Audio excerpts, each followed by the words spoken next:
Hello and welcome to Last Time On. This is the podcast for people who want to watch all this prestige television, but who's got time for it? You know I don't. Oh, guys. You know what time it is? You know what time it is? Or, I guess, Tool time. What day it is. Happy 420, everybody! Woo! It is, in fact, by the time the you guys 20th get this, April as we record. The recorded, I believe. Because But right we're now we are super recording behind. on 420, so yeah, if you celebrate 420, I'm sure you're probably still celebrating 420 right now. Only if you celebrate it the weed way. As opposed to- what's the other way to celebrate it? It's also Hitler's birthday. What the fuck, Oh, man? fuck, Ben. What? Yeah, you didn't And- know that? That's Nuremberg. That's Adolf Hitler. He was leader of the runners-up in World War II. No?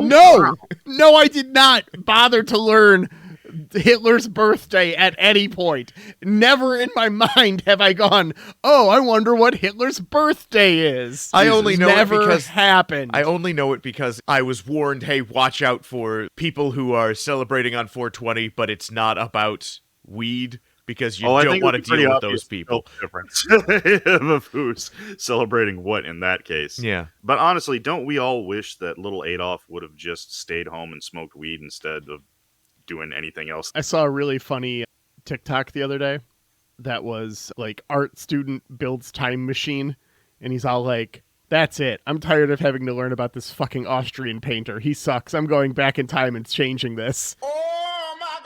Well, speaking of huge disasters, I went and I watched the April Fool's Day episode of Viper. The episode of Viper, and holy shit, Xhafer, how did you pick that episode? Was that random? Yeah, I Because rolled dice. My God, it was bad.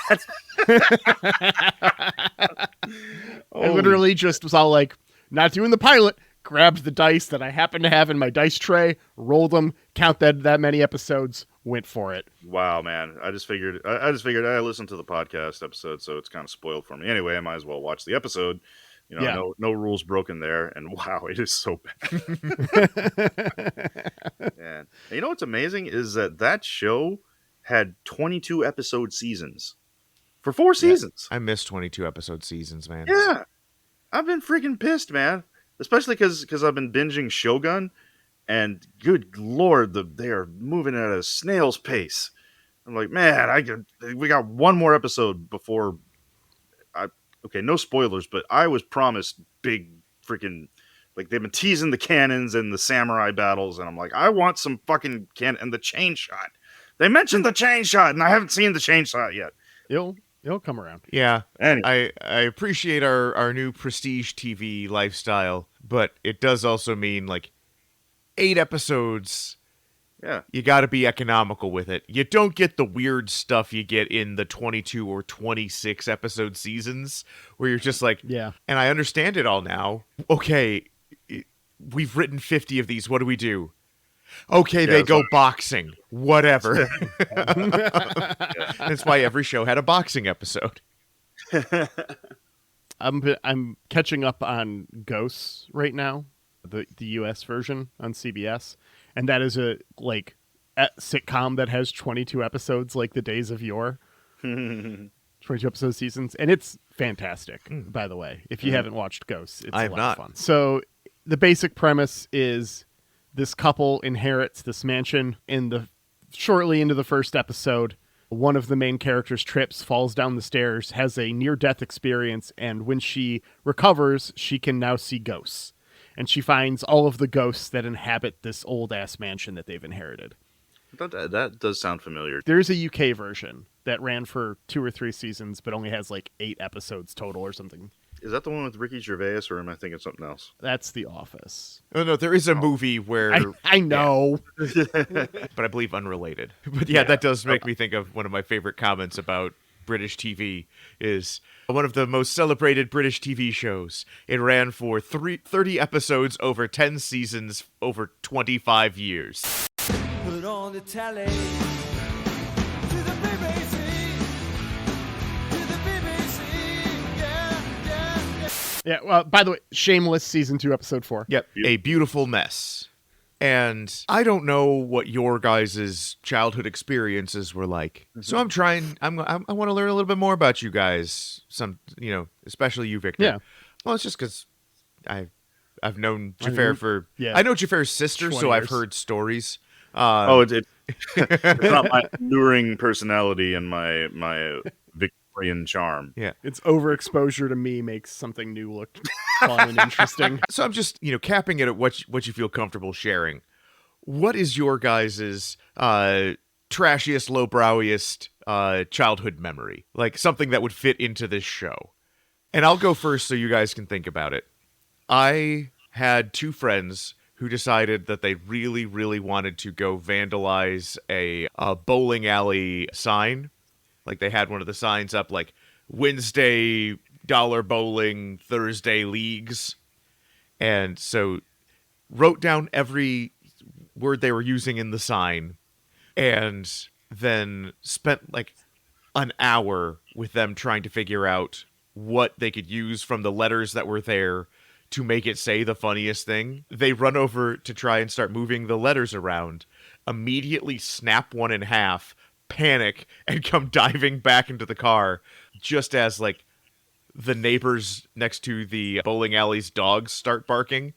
And so they are in a complete panic, calling me, swing back around, come get us. And I come back and they are just hiding in a ditch. Like, we gotta get out of here, man. We gotta get out. Like, nobody saw you. Get out of the ditch. And so I ended up wasting 4 hours all told for them to just break a letter on a sign. And that was their whole big plan. And I just remember feeling like, you guys should have done better than this. Like, this was a giant, like, waste of time.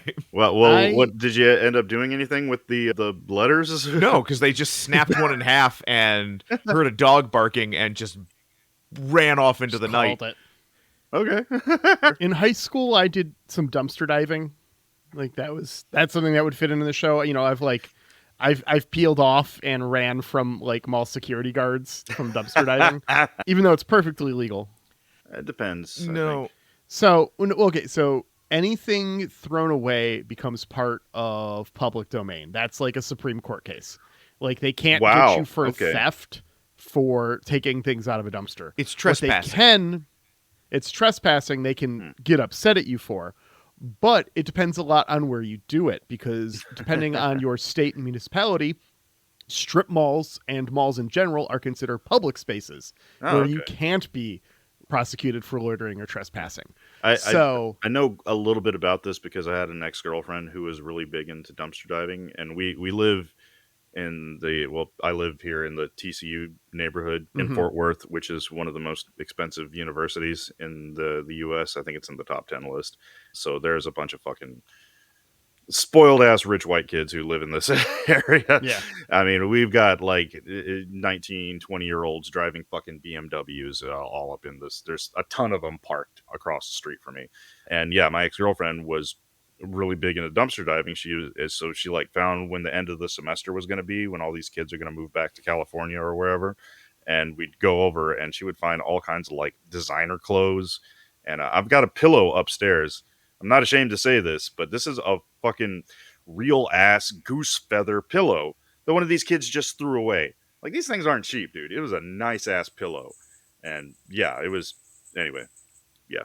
I've got a trash pillow that I sleep on, and it is so comfy. Sorry to interrupt. Go ahead. I just remember I used to be a manager at a CVS, and part of it is the insurance. You don't want somebody injuring themselves inside your dumpster and suing you. Yes, that's a thing. And then also adding things to the dumpster is illegal. Yes. Yeah. So that's a whole other thing as well. So like security guards have reason to chase. But as far as actually doing something illegal, nah. But I would say probably the trashiest moment of my childhood is from how I originally messed up my bad knee. I used to be an adventurer like you. Then I took an arrow in the knee. So I have a bad knee. It's in pretty decent shape these days. I took care of it for a long time, but it gave me problems different points over the years. I spent a couple years of my life unable to run because if I put too much pressure on this knee, it would just cave and I would fall. Yeah, I know And that feeling. how I fucked up this knee originally was my parents were out of town, but I was grounded. And I think they were on a trip with my sister for school or hockey, probably, because I was home alone. But I had my car, like I was of a driving age.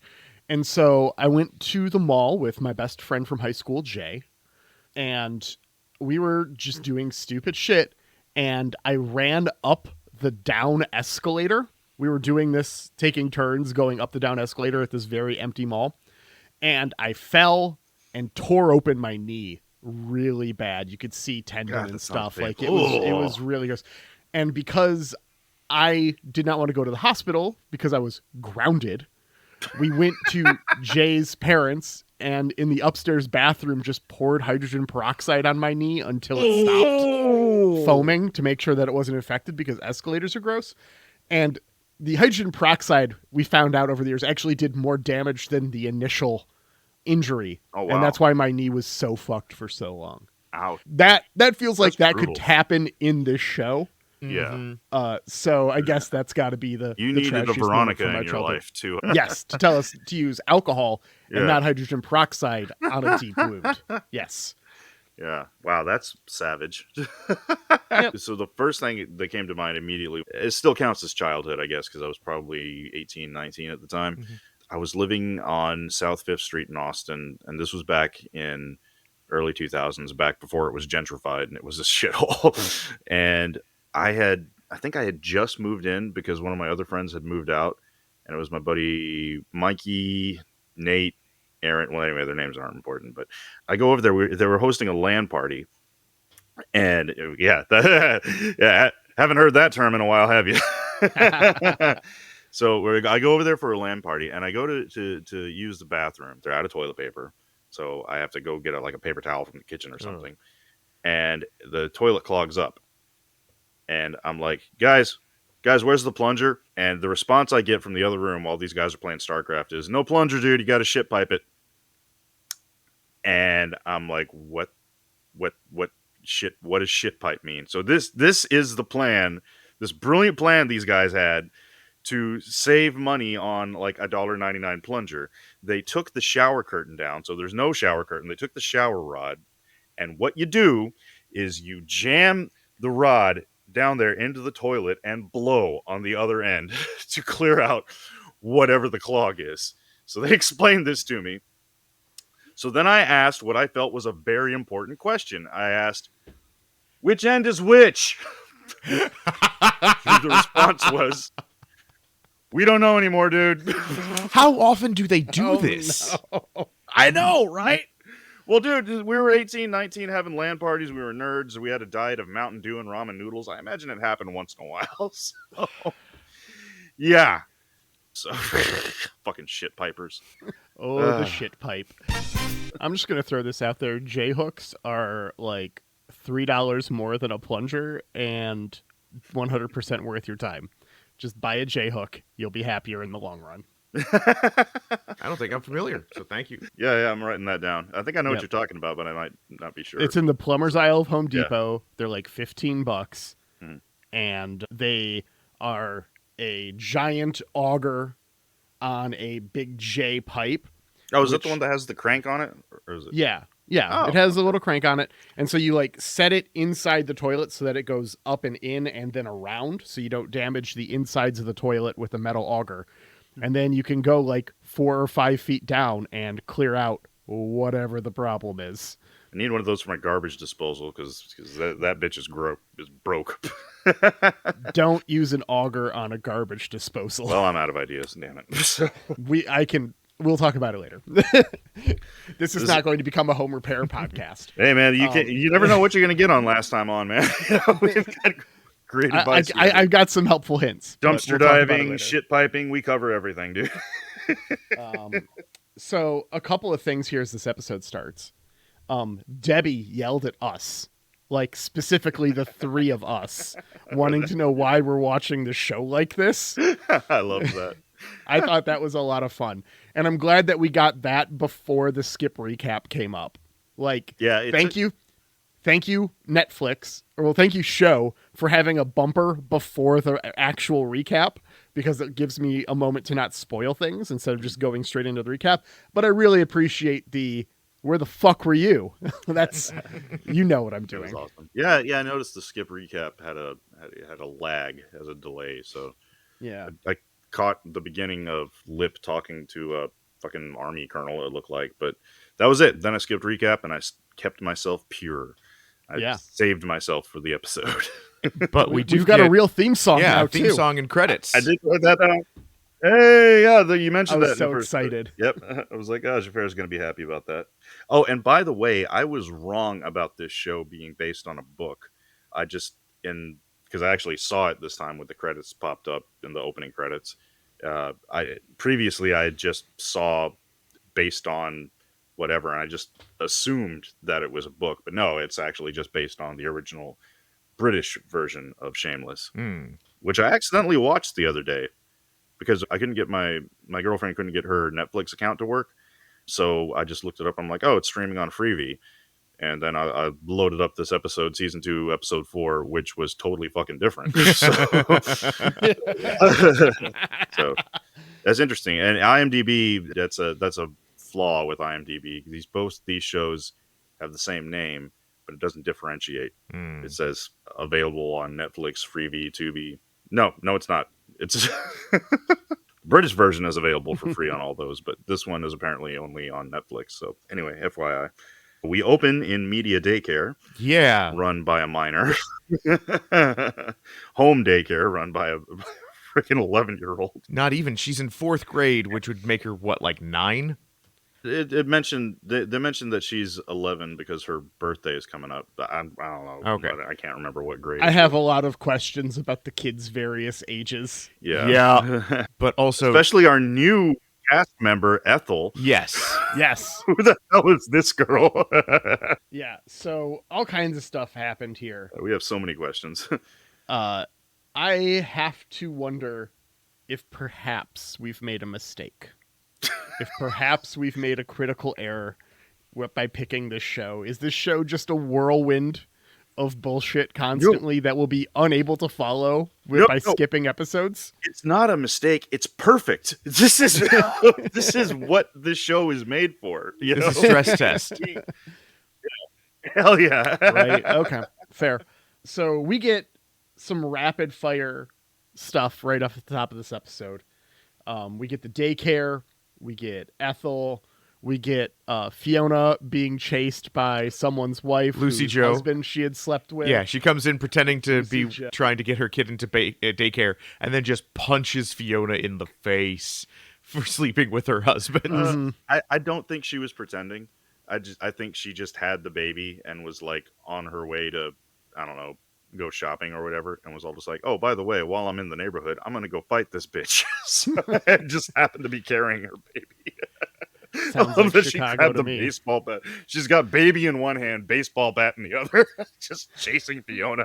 God. Yeah, it's funny. We cut over to Frank, who is with Sheila, who we learn is Clown House Mom. Yes. It's Joan Yeah. Cusack. And did anybody That's recognize fun. the naked dude? I was not looking at the naked dude's face. Fair. His eyes are up here. I didn't notice. He is Charles Vane in Black Sails, which is a great show. I recognized him, or I should say, I recognized his face from He is full wang No out, judgment, everybody. from full. We get a TV. We get a screen full of dick just right off the bat. No, I recognized him from The Walking Dead. He was one of the saviors. Anyway, I won't deep dive into The Walking Dead, but he was one of the bad guys. Yeah, this is Jody, a.k.a. Chody. And the way he's talking about Joan Cusack, I'm like, is this a son that we just didn't meet? Well, guys, Hey, we got. We Is our find first, out. Yeah. What do we though? Do we get a backstory on Jody? Because I still don't know where the hell he's from. So I was gonna say, guys, let's get weird with it. Let's get weird. All right. Okay. Who's Jody? Where'd he come from? Jody just took a bus here one day. He thought he was getting on a bus to LA. He only had enough ticket to get to Chicago and had no idea.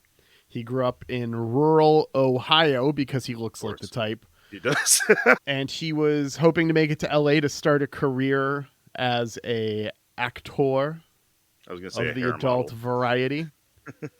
He Just got to Chicago. no man, he's totally was gonna had a gig lined up as a shampoo commercial model. Dude, that's Ooh, what he good looks call. like. Yeah, him and Michael Dorn are going to sell Head and Shoulders. So I'll go next. I have a whole ass theory here that this will explain the origin story of Ethel and Jody here.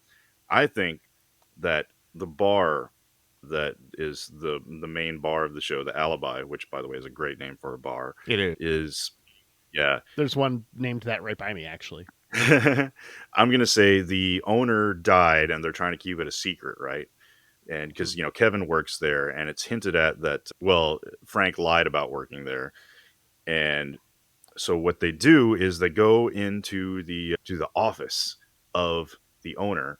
They have to break the door down because it's locked, and they find a vault down there in the basement. Ooh. And in this basement, there is a bunch of liquor, and they're like high priced liquor because it's been aged forever. It's been sitting there for decades. So they're like, whoa. Well, I guess it's not really, it has to be in a barrel to age, but it's old ass liquor, old cheap liquor. So they're like, oh, okay, sweet, awesome. Yeah, cool. But behind all these liquor cabinets, they find a couple of cryo units.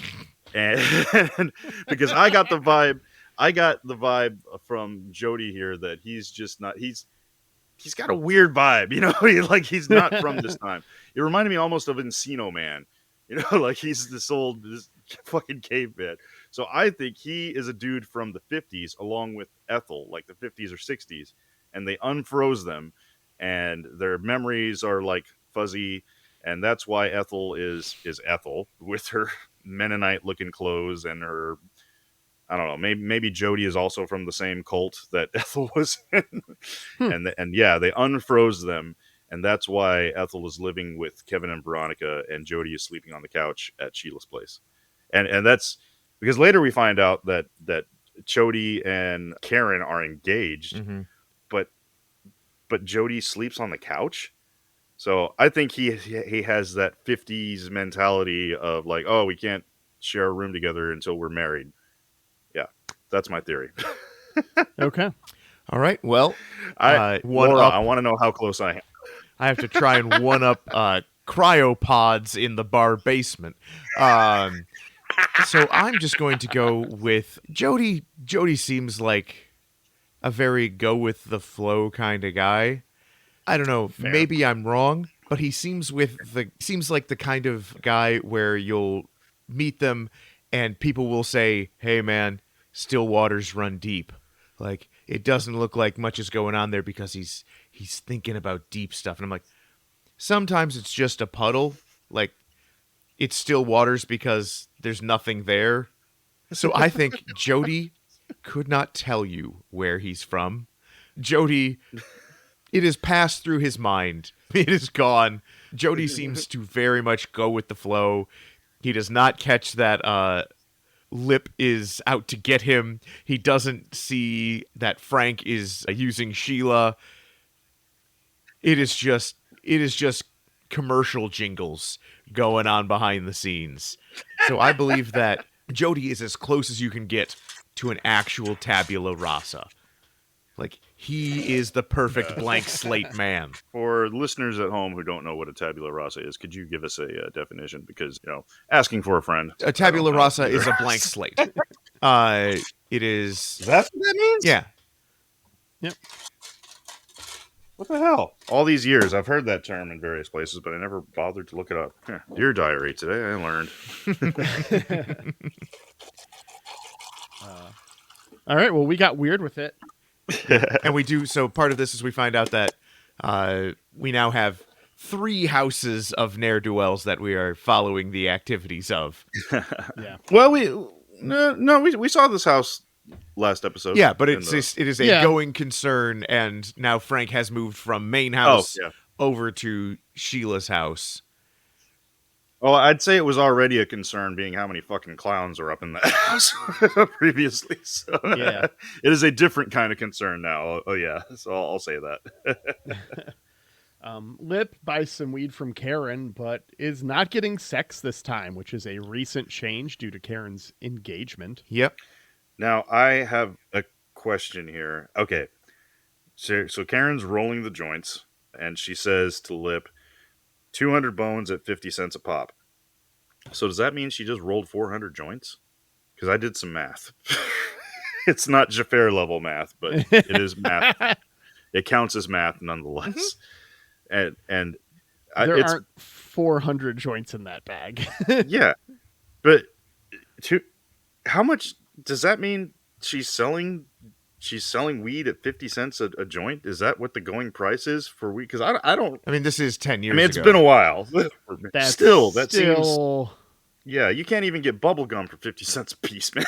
Maybe that's how much profit they're making. Yeah. I was Oh, curious maybe. So once we've Yeah. sold Are all you of buying these, a we've made 400 wholesale? bones. Listeners in the Discord, let us know. Yeah, What's tell the us going about rate the economics for of how your much drug is a dealing. weed? Tell us about your profit margins. Please don't. Carl Oh, is God. hanging out with a kid who is just bad fucking news. When you are Ben, bad news, of all the anxiety driving things. when Carl is the not awful one in a duo, like, Yeah. yeah, they're stealing a guy's liquor. They're doing like a house sitting business, which I get that part of this is, hey, scammers be scamming and stuff. Who is hiring 4th graders, 5th graders Thank you. to watch to house sit? That's exactly what I wrote down. I was like, who the fuck would hire these kids? Hire any kid to house sit for them. That's like, I remember when I was a kid, I was too young to realize I was being exploited for child labor when I was like in junior high. Mhm. And one of the members of our church, like, they didn't ask me, or maybe they asked my parents, and they had me after school going over to their house doing like manual labor, like heavy manual labor, when I was like 11, 12 years old, in their backyard, paying me $5. $5 for an hour's work of backbreaking labor out in the sun. And after doing that twice, I quit. It was like, this is bullshit, man. So, like, I like, man, little poor communities like this, I could see them hiring a kid to do some work, but not house sitting. That's no. Yeah, I'm not giving a random Yeah. kid I don't know And the not keys to my these house. kids. No, yeah. We get a little bit more with Ethel here. There's some comments about her swimwear. Yep. I loved the photo gag where they did a The snapshot black and white photos. Yes. Yeah. Lends credence to your theory. Yeah. But we also see now that Deb has a stress rash. Yeah, I didn't know yeah. that was the thing. Oh, yeah. Like when I was stressed out by my career at the highest point, I never got a rash that well, maybe that is what the hell is on my hand. Actually, maybe that's what this is. Maybe you have one right maybe now. Maybe I do have one that I never realized it. But no, when I was at the high point, I was getting nosebleeds constantly because of my freaking blood pressure. Like, my eyeball would twitch, but no, I never. Well, okay, maybe apparently I did get a rash because I got this thing on my hand right here. So maybe that's what that is. I get an eye because twitch. it's definitely gone down since I retired. So They take Deb over to Veronica, who's like, yeah, you got a stress rash. And it's like, oh, man, a 4th grader with a stress rash. Like, even Fiona's like, oh, we're kind of fucking up here. And they mention Steve, who I'm going to say, Steve, not around, because last time on, they accidentally lit Steve on fire, and Steve is in the burn unit. I'm still alive, only I'm very badly burned. Steve's that tracks. they managed to make Steve's life worse by lighting him on fire. That's why he's not answering the phone. I wouldn't. Because that's interesting because I noticed he was still credited. He's still in the credits, but he's not actually in. So I guess that's just credit for the fact that they used his voice for the voicemail. Yeah. So, yeah. I mean, he's like signed to the season.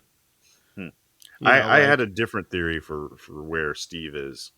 So if I may last time on as well, I was going to say that his car stealing business caught up with him, and he had like a rival mafia gang something. Played by Christopher Eccleston. Yes. Yeah. Gone in 60 Seconds exactly. Yep. Yeah. Doctor Who showed up and was like, "Get the fuck out of my you're getting up in my territory." And Steve had to go take a vacation he had to Down old hop a Mexico plane way. over to, yeah, he's out of the country for a little while until the heat cools down. My uncle had to do that. I like that theory. Wait, I thought Xhafer was the one with the. But anyways, I'm going to say I'll bleep last this time out on. if we need to. I'm not too concerned about it. It's probably not a true story. My dad had a penchant for fucking lying. So You know what? My parents too. Because quick little backstory. When I was a kid, I grew up as a Mormon. I don't know if I ever mentioned this before, but yeah, I don't do that shit anymore. No, not in the least. But Mormons are really big on genealogy, and my parents researched the family line, and there was apparently they lied to me about where our family was because I actually looked at the paperwork eventually at some point, and they had told me that the first members of my family line to come to the Americas were pilgrim settlers. But there's also apparently a really big chance that they came over on prison ships. So I am totally down for that theory, though. This reminds me of a funny story between Xhafer and I. We were once having an argument about our ancestry, and I had two family members who had fought in the Revolutionary War, but they were, just soldiers. And Xhafer was like, but yes, I'm related to somebody, and I believe you said he was a major? Yeah. Yeah. So somebody was a major in the Revolutionary War, so my family is more American than yours. And we had to decide that, well, my wife is related to Martha Washington, so if George Washington has been inside one of your ancestors, you are most American. Yeah. That's a whole thing. World Wide Web? Is there a way to put this on just the American part? Oh, and at the pool party that Ethel is throwing for her daycare business, wow, I totally thought that Kevin, when he first showed up, that he was Jason Momoa, because he looked like fucking Aquaman when he comes out of the water with his new haircut and the goatee. I was like, oh shit. And yeah. Is Kevin Ethel's dad? No. Well, according to my theory, Kevin is actually, or Ethel is Kevin's grandmother. But it does feel like Kevin and Ethel are somehow related. It feels like Kevin is responsible for Ethel. Yeah. I'm guessing that there's like a thing where Ethel is, last time on, Ethel was rescued from a cult. Yeah. Because she has those vibes. Well, she says and she has Kevin, an old husband with 10 wives. Yeah. And I'm going to guess that Kevin is like pseudo adopting her, and it started as a for a tax credit thing. Like Frank went on a whole thing about how he's got 6 kids, so he gets all this money from the government on his taxes back. And this started as them being like, well, we want kids for the tax credit, but we don't want kids. So let's find a 14-year-old that we don't really have to worry about. But she also has a baby. And that so yeah, that's 2 even for more. 1. Even more tax credits. Yeah, Ethel looks like she's about 15. That's terrifying. Yeah. Let's see here. A bunch of stuff happens. Ian wants to go to West Point. I wonder if his medical knowledge is used every episode or just the ones we watch. Oh, we also get a drive-by milkshake to the face. Exactly what I wrote. I think I've slushied every one of you.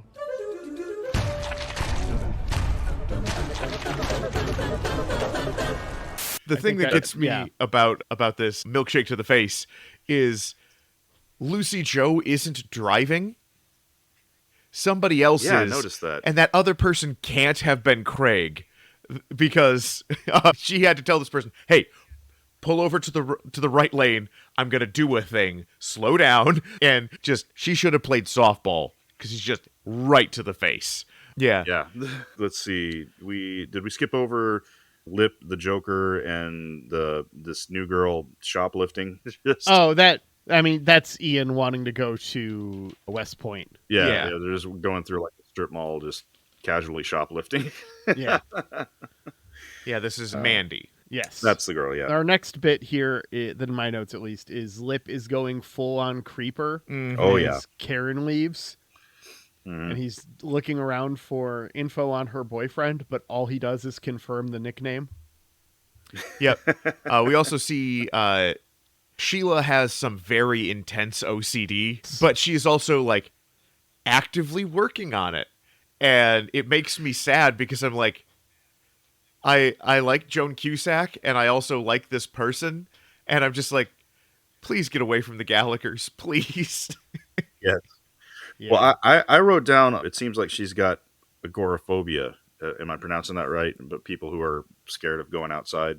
Yeah. No, that's correct. And that is okay, also mixed in with the OCD of her having to count her steps and... See, I my theory is that last time on every episode, she has a new mental disorder of some kind. Because when we first meet her, she seemed like a germaphobe. So and now she's counting her steps, working on leaving the house, which apparently has Frank very concerned that she's leaving the house now. So Yep. And we get a bit with Frank and Lip where Frank is freaking out because, oh no, once she gets out and like starts living life, she's going to cut me loose. And Lip is like, hey man, nobody cuts an MVP. Like, start being a good partner. And he's like, or I can scare her. And we see, and he's so bad at it. Yeah, but we see the amount of effort he is putting in to trying to like sabotage Sheila. That's like, I don't know if you've known people like this where it's just like, if you just put all of the effort you're putting into like, not like the kids you knew who like had 8 complex steps in order to get a day off of school. And it's like, you're putting in more than 8 hours worth of work trying to get 8 hours off. This is a net loss for you. Oh yeah, I did this all the time at my old job. I would spend an entire day trying to figure out how to. I used to be pretty good at like writing batch files and doing old school computer stuff and making spreadsheets. I'm nowhere near Xhafer level spreadsheet skills, but I would spend an entire day trying to figure out how to write a program to do all my work for me, instead of just doing the actual work. So that's just called automation, and it's the future, Vic. Yeah, and you know what? It did work for a little while. The problem is every time a system would update, it would fuck up all my scripts, and I'd have to go in and fix everything. So yeah, it worked sometimes. I don't know. Automation sounds a lot like automatons, and Super Earth has declared that those must be destroyed. It's true. Is that a Helldiver reference? Yes. Sure is. Ben and I have been engaging in spreading managed democracy in our spare time. We then cut to basketball practice. Yeah. Where Kevin is also a basketball coach for a youth league. And he tries... Good for him. Well, but, like, Kevin seems nice, but then he's like, oh, hey, Ethel, you got a crush on Malik there? Hey, Malik, come over here. He knows Malik's girlfriend / the mother of his child is also on the team. And it's just like, come on, Kevin. You're not this dumb. You know, it's funny that Kevin is more and more seeming like the one who's got his shit together the most out of everyone. He is. In the show. Him and Veronica. Yeah. Veronica's got skills. You know, she's got very useful skills. Yeah, Kevin is the one I'm just like, I would trust you to house sit, Kevin. Frank tries to scare Sheila after this and is just really bad at it. We talked about this a little bit. He takes the starter out of the oven rather than just disconnecting it and then says that it was just disconnected as he reconnects it. It's just like, you could have just left it in there rather than have to sneak it in. Like, we see him palm it, you know? And then he talks about, random people just shooting people at public places. And remember when this was fiction?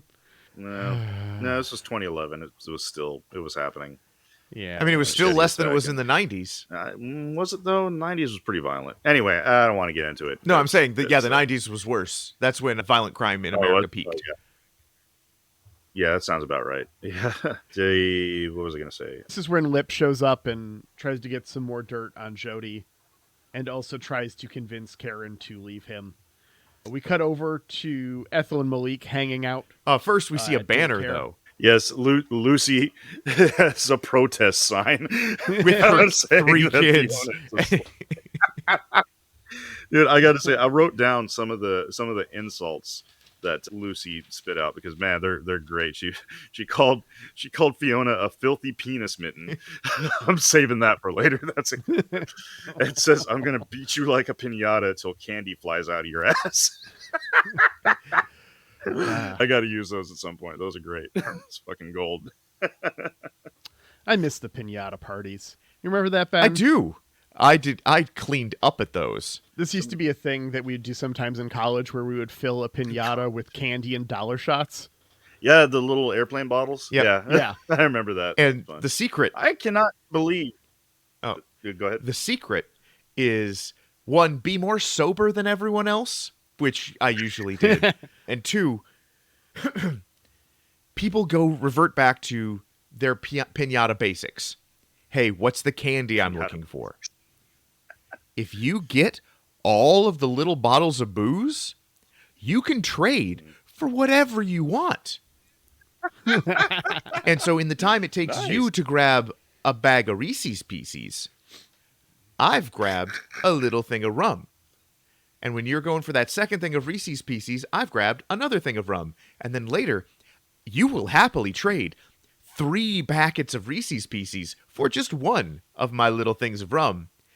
And so I would walk out of the piñata with like a dozen little bottles of liquor, and then I would trade for all the candy I wanted.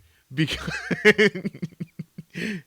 maybe we should bring that back for my birthday party this year. Ooh, that sounds fun. This has been Piñata Tips with Ben. Yeah. Maybe we can do it in Vegas. I don't know. That's a great idea. That's the week before my birthday, so maybe we can make that happen. I feel like this is kind of indicative of who I am as a person, where it's just like, hey, if I get all of the booze, that turns into more candy. And it's just like, I'm not getting, drunk. I'm just like, ooh, I can get all of the Snickers bars. Anyways, Ethel and Malik are hanging out, and I'm guessing that, they're like 14, each of them, maybe 15. Yeah. So Ethel and Malik are hanging out, and I'm guessing they're like 14, maybe 15. And it has to be lonely being a parent at that age. Like, you can't really have you don't have anyone in common, anything really to talk about with other parents with children of similar ages, probably. Yeah. And children your age also don't have anything in common with you because you are a parent. Mm-hmm. So good for them for like being able to be peers, probably. That's probably a unique thing that they can share. So I guess I'm happy for them. Although Veronica does have a great dig at Malik later. She's like, no, keep him away from Ethel. You don't want him around 14-year-olds with babies who can't read. And it's just like, oh, damn, Veronica. Yeah.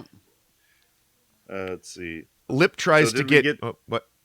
So did we skip over when... No, go ahead. I'm out of order here. All right. Where am I? When Amy Smart breaks through the door? We're almost there. Okay, continue. So we then have Lip has convinced Jody to go drink it with him at the Alibi as a way to ostensibly to scope it out for Sheila going there tomorrow, which I'm mad we're missing that episode. That is going to be nuts. Yeah. But he's doing I don't think that happens, Ben. I think that got canceled, but let's continue on. Did you not see the immediate after credits scene, Ben? No. There was an after credits. There is a scene. Yes, well, it's mid credits. We'll get there. I turned it off at the credits. Oh, bro. No, there's like 2 credits and then like another 3 minutes of the show. Oh gosh, darn it. We'll talk about it when we get there. Don't worry about it. Oh dang. Okay.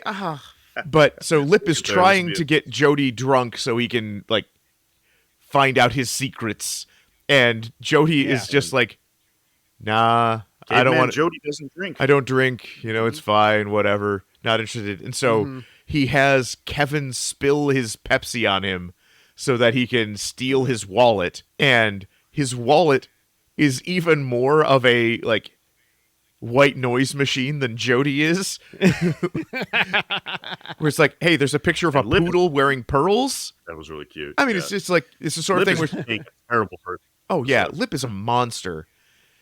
But also Karen shows up, immediately busts into the men's room and is just like, hey, where's Jody's phone and wallet, asshole? It's just like, how well does she know Lip that she's just able to see, like, she knew. Oh, I know exactly what he's doing. Yeah. She's got your number, dude. So much for making yourself be the MVP. He's being his dad. Oh, 100%. Yeah. See, Ethel's helping Debbie with the daycare. Kevin stole a gun. Frank stole a gun. Or not Kevin. Frank stole a gun from Kevin. Sorry. Because they're at the Alibi. So he grabs a gun from behind the bar at the Alibi. And then Luger. meets up with a guy shooting cardboard cutouts of Osama bin Laden to get some bullets. Okay, and... yeah, this is random. This is another character here. And so, Vic, Xhafer, I know you guys know how to use firearms. How much anxiety did you get when Frank is just like, a bullet's a bullet? Like what? It fits. I'm just like, I wrote in my notes, like, this idiot's made a pipe bomb. And he's going to blow himself up. I looked this up because I'm not, I've never held a Luger before, but apparently there is a 9mm version of a Luger. Yeah. Doubt that that's what he... So actually 9mm, up. 9mm Luger is a ammunition you can buy. It's used in things other than Lugers. Interesting thing though, the standard German Luger is chambered in 9mm. There are, I believe, 10 in existence chambered in 45 that were made for the U.S. Army before all of that World War II stuff happened, where they were like, hey, U.S. Army, replace that 1911, get the new hotness, we'll make your own Lugers. And it was decided that it was, they liked it, but the 1911 was fine and was a bit more rough and tumble. So they decided just to keep the 1911. But there is a alternate timeline where American soldiers went into World War II with Lugers. Have you ever seen a gun explode? No, thank God. Not I have. Oh, wow. So I did a lot of competitive shooting back in high school. That was like my sport of choice. I did shotgun shooting. I shot skeet competitively. Phrasing. Sorry? No, it's the name of the sport. Dude. No, I know it is, but I'm sorry. When you only say it once, it's the sport. Remember, it's like choo-choo. It's a sound. I just had to bring some juvenile humor here. Sorry. No, it's fine. My wallpaper with for your... most not of juvenile. high school was... Is it? No, you're right. It was not Juvenile. Juvenile's a different rapper. That was another joke I was yes-anding you, Victor. I'm sorry.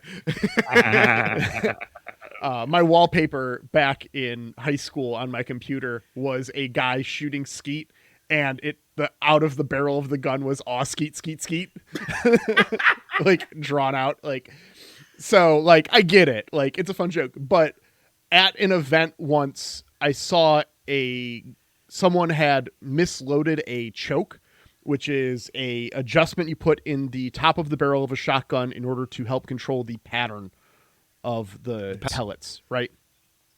And so he had put the wrong choke in there and it was too tight or something for the shot that he was using, something along those lines. And it caused the end of the shotgun to go full Looney Tunes. It was broken into 5 or 6 pieces and all like spread out and curled and stuff. It was terrifying. I was nowhere near it when it happened, but everyone heard it. And when you hear a bang loud enough at a shooting range to make everyone stop and wonder what the fuck just happened, you know that it's a bad day. Oof. So anyways, Kevin gets a bullet and tries to use it to scare Sheila. Sorry. Frank gets a bullet and tries to use it to scare Sheila and Karen. Karen, notably freaked out. Sheila cannot be boothered. I'm a buffet. I'm a buffet. Am I bothered that you got it wrong? I did it so you could do Look at my face. Is my face bothered that you got my catchphrase wrong? No. Look, face, Charlie, face, bothered. I ain't bothered. Okay, I have a question for you guys. Because Sheila is able to seem nonplussed because she goes, it was probably just a car backfiring. Have you guys ever heard a car backfire? Oh, yeah. No. I Not haven't. in person, I don't think. From my understanding, it was a thing that happened on cars made prior to the 70s. My stepdad restores a lot of classic cars, and I just kind of got used to it. And when, he would be working on stuff and then just pop, and hear that coming out of the garage. So yeah. So it's just one of those things that I feel like is a sort of vestigial reference point of like, oh, hey, no, it wasn't a gun, it was a car backfiring. It's like, those don't do that anymore unless it's a classic car, which I believe is why, at least where I live now, it's not a car backfiring, it's fireworks or gunshots. That said, I've now moved, so I'm more safely in the fireworks area than in the gunshots area. Also, here's the time for a Ben PSA. Guys, when it's New Year's Eve, don't go shooting guns in the air. Both my and my wife's cars have been hit by bullets because somebody decided to do a New Year's pop. It's part of why I moved. So Kevin tries to convince the regulars here at the Alibi to Frank. not ruin his relationship. Frank. Oh, God. I just got flipped at some point, and it's probably... No, not lip. I see it fucked for at least 3 more lines. So Frank now has Frank tries to convince the regulars Yeah. at the Alibi not to ruin this relationship, despite him having sex with Karen and them all knowing. Well, I'm not sure it was. I hope it's not Karen because that's creepy as fuck. But one of the dude mentioned you slept with her daughter, so maybe she has more than one daughter. I'm hoping so. That is maybe a little older. Yeah, that's oh god. Because that would mean that Karen has hooked up with both Lip and the fucking father and son. And Ian. and Ian. Oh, yeah, and Ian. Debbie invites someone in her class who has a thing for her brother to the party. Well, first she invites Simon, who's a nice chess boy. Yep. Because, and the only reason she invites the nice chess boy is because he knows Holly, who this gave me the super ick. Yes. Yeah, that actress is 16. Yeah. Yeah. I looked up, I tried to look up how old that actress was. And I found a Reddit thread, and I would like to respond directly to that Reddit thread right now, if any of them Please are do. listening.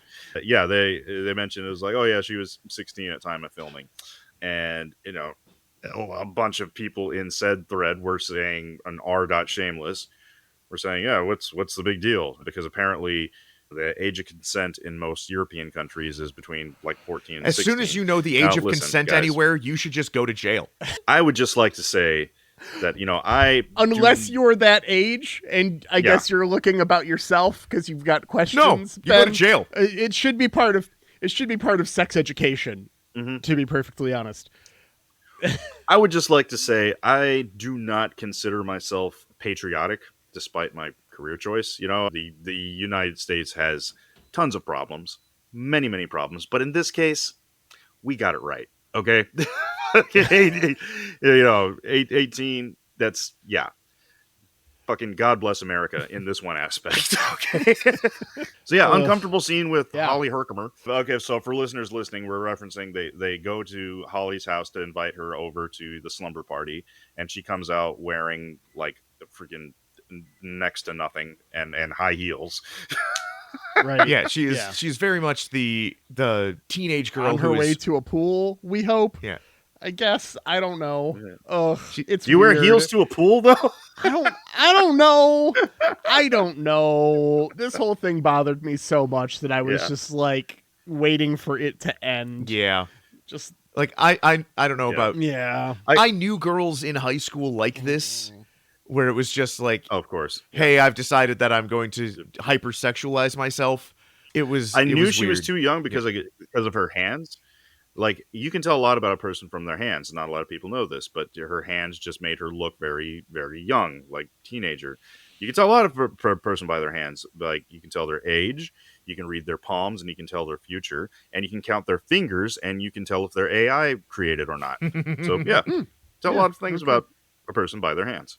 So. Good call. Or I guess if you count their fingers, you might also learn that they had a bad day in woodshop in high school. That is a worry. It is a family tradition from one of my mom's side, for the men to lose fingers. So yeah, I'm aware because you've been in my woodshop. So we cut back to Fiona and Debbie making plans for Debbie's birthday party, even though it's not her birthday. And then suddenly Amy Smart bursts through the door. And she is I didn't write her name. Jamie. Character. Or Jasmine. Jamie. Jasmine. That sounds right. Yeah. Is just a professional full-time sugar baby. Who's married. Yes. It sounds like I get the impression that she's married to a couple of guys. Or at the very least, yeah. She just got home from sleeping on a boat from one of her sugar daddies. Yep. It was very random. Very random scene. Yep, so she won't be able to make it to the party, but her brothers kind of jump in and decide to make sure that Debbie has a good time. And Fiona randomly invites Steve, who we know is in Mexico at a burn in unit. Prison in a burn unit. Yes, I love this theory. Madre de Dios y fuego. Then we cut back to Debbie at her full-time daycare job, singing with the kids. I love this song. The people on the bus all smell like pee, smell like pee, smell like pee. I have been singing that every day since I saw this episode. Oh, that was great. Ian tries to get Philip to let Karen be, and Carl, we learn, is destined to become a serial killer. Yeah. Which part? What did Carl do? The part where he talks about how he got a Woody in history class. Oh, yes. When hearing about Marie Antoinette's beheading. Oh, fucking Carl. Yeah, well, Carl I'm is going glad to. he's not... Carl's going to end up like going down like in a shootout with the police. Glad he's not torturing animals anymore. Yep. He's moving up in my eyes anyway. They start setting up for the party. And Frank does give us some wisdom here. Some wisdom I was not expecting from this show. A lesson that I will take with me the rest of my life. Something that will make me think about things in a different light for the rest of it. And that is, chicken nuggets are actually just mini schnitzels. That was a very good point. Yeah. I went and made chicken nuggets after this and was all like, oh, schnitzel. But I would say that the initial point that they make in the scene, that schnitzel is just chicken parm without the cheese or the sauce. No, because chicken parm is usually a cutlet, whereas schnitzel is usually pounded out, and a chicken nugget is ground. Isn't a cutlet just half of a chicken breast, though? Yeah, but it is just breaded. It is not beaten out or ground and then clumped together like a hamburger and then breaded. So it is, the difference is what you do to the chicken before. Okay. I feel like I should know this from all the Food Network that I've watched, but damn, I'm not retaining anything there. So then we see Sheila leave for the night to go see a friend. Yeah. And Frank suddenly just goes, oh no, as the doorbell rings. And his buddy Dave from the bar shows up. Dave, who we saw earlier, only has one arm, has come over to do and that's why you always leave a note. And we find out why Frank stole the ketchup earlier from the fridge. Was from his fake blood. Yep. I love that Jody is all just like, all right, I'm going to go look for the arm. Yeah. He is a perfect blank slate of a man. After this, we start Debbie's party. Popcorn is getting popped. People start to arrive. The movie is mostly a cover for the kids to just be... I don't know if I'm repressed or if this is weird. And Ben, I don't want your opinion on this because I know you're repressed. So Victor. I'm just right. I don't know. Yeah, no. Yeah, horror movies when I was a kid, were always an excuse to, make out with a girl. So, yeah. That was, okay. At 11, though? No, well, not for me, because I actually also was repressed at that age. I was raised a Mormon until Oh yeah, we just talked about this, didn't we? Yeah, and when I became a young teenager, I kind of see, the problem is people who are born into a cult don't realize it's a cult. So it wasn't until I saw a little bit of the rest of the world when I got older that I realized, oh my God, I'm in a fucking cult. So I would apologize to our Mormon listeners out there, but I won't. So I don't think we've managed to maintain a Mormon listener. Yeah, I think even if one started this episode, I wouldn't be too concerned about them making it this far. This podcast is filthy. Yes. Yes, we're a filthy podcast reviewing a filthy show. That should be our new tagline. Anyways.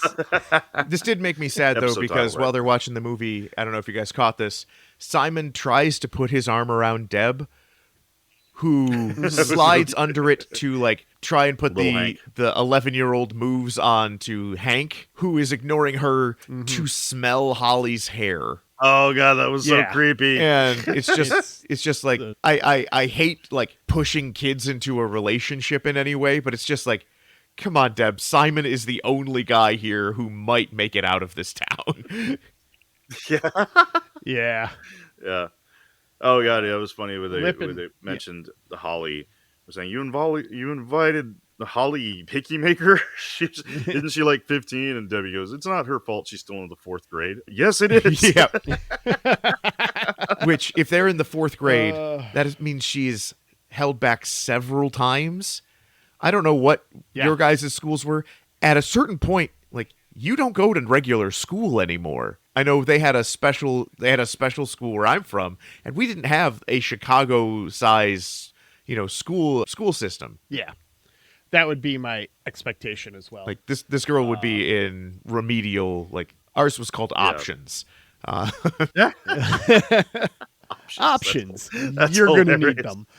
I have to wonder if maybe it's just like a shell game almost. Like she got held back in 1st grade, 2nd grade, 3rd grade, and 4th grade, but only once in each. That makes sense. Maybe she's moved enough. I don't know. I'm not going to put too much power into thinking about this. Yeah. Lip and Mandy leave the party to take the bus to get downtown. And in turn, he sends her to Chody to see if he'll cheat on Karen. This like is that moral high ground matters. Yeah. What the fuck, Lip? And this seems to be like his special skill. Yes. Is getting girls to do sex with other guys at his request. Like that's his talent. When he was building his character sheet, that's the perk that he picked. Like, I don't even know what to call it. It is weird that we've seen it in every episode. Yeah. Buggery, I believe is the word you're looking Buggery? for. Yeah. You just casually just Buggery like, is hey. Buggery is sodomy.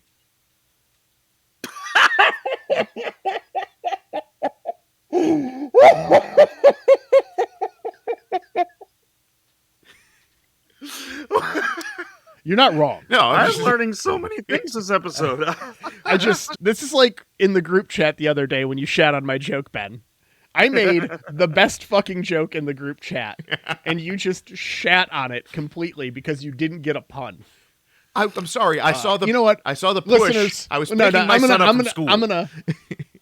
I'm gonna tell this joke to the listeners. It was a good I'm gonna joke. tell it without context, and I'm gonna say right now, you're like, oh, last time on group, you're like, oh, last time on host group chat. That sounds fun.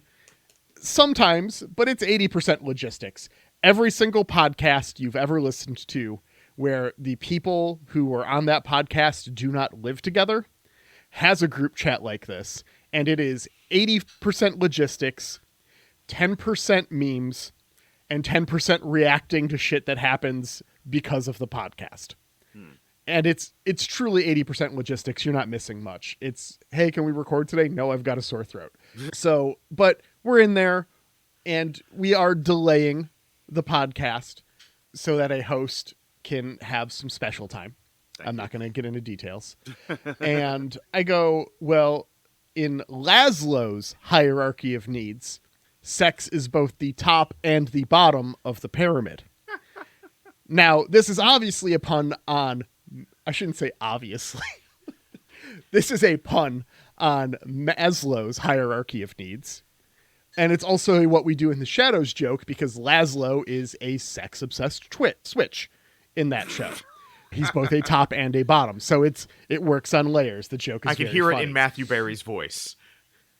Yeah, right? It's something his character would say. Well, in Laszlo's hierarchy of needs, sex is the top and bottom of the pyramid. Like, it works in character. And Ben, ignoring my little, this is a what we do in the shadows joke that I put right after, goes, it's Maslow's hierarchy of needs. I'm just remembering my psych degree. And it's all like, motherfucker, I make a pun around you for like the first time. I give you shit for your bad puns all the time. And you got to come in and shit on the one pun I make. You're supposed to encourage me, Ben. This is how more puns get allowed. No, it's my thing. Stay in your lane, Xhafer. Excel sheets. Boo.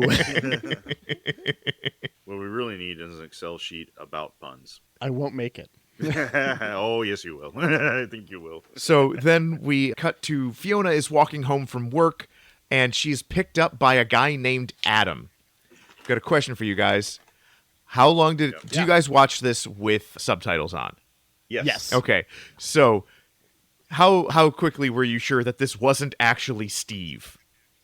It took him a second or two. I was like, oh, Steve's back. No, it's not Steve. Yeah. She even makes a joke about cars getting lifted. Yeah, I'm just like yes, I love that. There's a lot of callbacks to the original episode we saw in this one. But he's way too drunk, so she drives him home as the 14-year-old tries to get with Philip.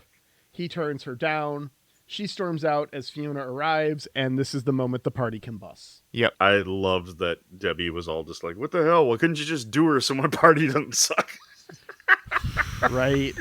There's a number of reasons.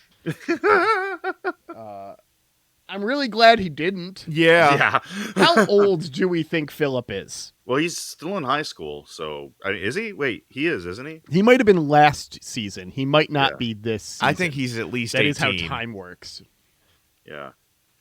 Well, we know little brother Joker is still in high school. Yeah. At the very least, and I'm assuming Mandy is as well. Yeah. He's at the oldest. I'd say he's 17, 18. So yeah. Yeah. Maybe 19. Maybe. Yep. Oh, we know he's definitely under 21 because there was that scene with Kevin at the bar. ID. Yeah. That was pretty funny. He's like, show me something. I got to cover my ass here. Oh, I had a fake ID. There's something trashy from my past in high school. I believe it. Oh, you had a fake ID? Awesome. I had a fake ID that said that I was 20 because I didn't care about drinking. I cared about getting into the bar and the club with my friends who were older than me. Yeah, that makes sense. So I just had no one questions a fake ID that doesn't let you drink. It was never once That's a good point. examined thoroughly enough for it to be a thing. Where are we at? Yeah, so party implodes. Sheila, it's the morning now. Sheila reveals that she thinks Frank works at the alibi, we find out. But not before she gets some toes in that butthole. Yep. Oh my god. Is that what was happening That here? was that's what was happening. That was some toes She's up the butthole. Now, the way that this is projected, she's putting different toes in the butthole all at the same time, or is she taking them out and going in between? Listeners in the Discord, yeah, I just want to know your opinion. Let us know what's going on here. I'm is not Frank into getting or butt foot fisted stuff in the butthole? Yes, he That's is. all I want to know. Yeah. He's getting foot fisted in the butthole. Back at the Gallagher's, Craig and his wife show up to make their problems everyone's problems. Yeah. Oh god, this was hilarious. And then Karen beats the shit out of Lip for his interference. And Also, she's pregnant. yep.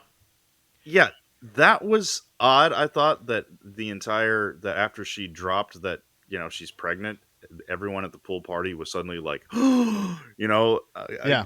A teen pregnancy is not a surprise in this group of people. So I don't know what the hell that was supposed to. I did like the. I'm guessing the implication is that it's Lips. Yeah. Yeah. I did like the brief but it's hard minute to say. of Lip seeing Karen coming over, and he's like, "Ah, yes, my plan worked, and now she is coming back, running back to me," and then she just kicks him square in the dick, and it's just like, Yeah. Maybe you should have called up Mandy and found out what happened last night, dude. Yeah, no shit. Yeah. Yeah. So apparently, all this goes down. Jody is a man of principles who just walks around with his dick hanging Well, but out he's all also day. he is clearly in his like early 20s, mid 20s, and it's just like, yeah. Mm-hmm. hey, maybe don't send a high schooler over to try and seduce him. Fair. But also, then what is he doing with Karen? Yeah. Yeah. Huh. But yeah, and then that's the start of the credits. And now I'm mad. And then there's a scene right after. We get like two credits, and then we cut over to Frank and Sheila as Sheila prepares to go to the alibi. Frank's already late for work. They've got to go. And he's trying to stall. And Sheila pulls out her map to figure out the path so that she can count her steps properly. And as she does, a hunk of airplane falls off and lands feet in front of her. Yeah. Not making this up. This is what happened. A fucking landing gear. Landing gear just falls. Spawned. It spawned in the air right above her and smashed. Scares the shit out of her. Sheila goes running back into the house, and Frank is so relieved. Like, yes, thank you, God. And Sheila says she never wants to leave the house again. Yep. Problem solved, apparently, which I still don't understand why Sheila leaving the house means Frank is going to be kicked out. She'll find out that he doesn't have a job. But is that it, really? Like, is that all there is? 'Cause I'm guessing that was terms of him staying there, was that he had to get a job, and he lied about getting one. That makes sense, then. Or she'll find out, Was it'll be the first the thread implication. in pulling apart the, hey, you're lying to me about everything. Yeah. But yeah, so this was some chunk of a plane from either O'Hare or Midway, depending on if they're on the north side or south side of Chicago. Just a little air. I've flown a lot. You know, I've had to drive from home from both of these airports a number of times because of canceled flights. So it fucking sucks. But yeah, some landing gear saves the day. Now it is like maybe like a foot in front of her, right? Yeah. If this plane is taking off or landing, it's safe to assume that it's probably, at least, given we don't hear the plane taking off or landing, it's probably 2,000, 3,000 feet in the air. Did you do some math? I didn't do the math because I don't need to. You would have This killed would her. have eviscerated her Yeah. at that distance. Oh, yeah. Yeah. The impact would have thrown her back. Mhm. It would not, she would not live. Yeah, most definitely. I don't need to do the math on newtons and terminal velocity and stuff to know that that's the case, because that's fucking heavy. Like, yeah. Yeah, I'm pretty So- sure that would have broken apart because it just lands completely intact with some more bad CGI, which I just got. I love the bad CGI in this show. It works. It really ties everything together. It's wonderful. Now, the All other right. thing is, So- what kind of settlement are they going to get? Yeah. Oh, yeah. I'm sure this is money for the Gallaghers somehow. Just be like laying under it, like, oh no, it got me. Somehow I'm They alive. do, yeah. All right. Was there Well, another all after that credit scene? said- You said there were two. No. Okay, that was it. All right. No, it was like 2 credits after the scene. It's like they only got 2 names up and then this started. It was very quick. okay. You were just a little trigger happy on the stopping the episode, which I get because it autoplays pretty quick usually. Yeah. I just All noticed right. a fun bit of continuity here. I got the episode playing up on my TV while we're recording, and when what is her name? The angry wife who's trying to Lucy Joe. got her name Lucy already. Joe. Yeah, Lucy Joe. When her and the husband show up at the Gallagher's house, she returns the baseball bat that she stole when the first time she showed up. She That comes is back, hands fun. it to Debbie, and was like, "Here, you can have this back now." All right. Well, it's time to roll some dice and see what episode we're watching next. I'm so looking forward to this. I can't wait to see the next episode. What do we got? Shafir? That is a 16. Oh wow! Ooh. Are we in Big episode roll. 3? We are Season season 3, episode 8. Let's see here. When There's a Will. All right. When the family gathers for Aunt Ginger's fake funeral, Frank's cousin shows up with his own forged will that grants him ownership of the house. That's brilliant. I mean, terrible, but it's brilliant. I think it's time for some predictions. It's time for some predictions. Lincoln, what are you doing up there? Guessing? I guess no one's coming. You ruined the prophecy. All right, I need 1 minute. I can go first. That's fine. I can record mine while you're finishing yours, Ben. Well, first off, I would like to go over my predictions from last time so far. I didn't even think to look at mine. Well, because of the way that I'm doing this, it's like all my predictions. I'm trying to make them so they're stuff that we can score immediately.